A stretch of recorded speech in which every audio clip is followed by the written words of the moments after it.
அப்புறம் நம்ம விஜய் வந்து பேசியிருக்காரு, எதாக இருந்தாலும் என் ஆஃபீஸ் என் வீட்டில் வந்து பாருங்கன்னு. அதுக்கு முன்னாடி எங்கள் பல கோடி பேர் நிற்பாங்க, சுற்றி நிற்பாங்க. அதில் நானும் ஒருத்தனாக இருப்பேன்.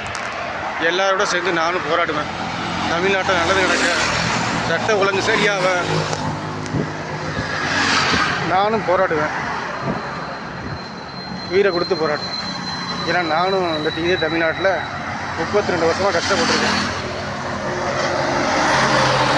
தமிழ்நாடு நல்லது நடக்க, வளர்ச்சி அடைய ஒன்றா சேர்ந்து நானும் போராடுவேன். காந்தி வழியில், அமைதி வழியில்.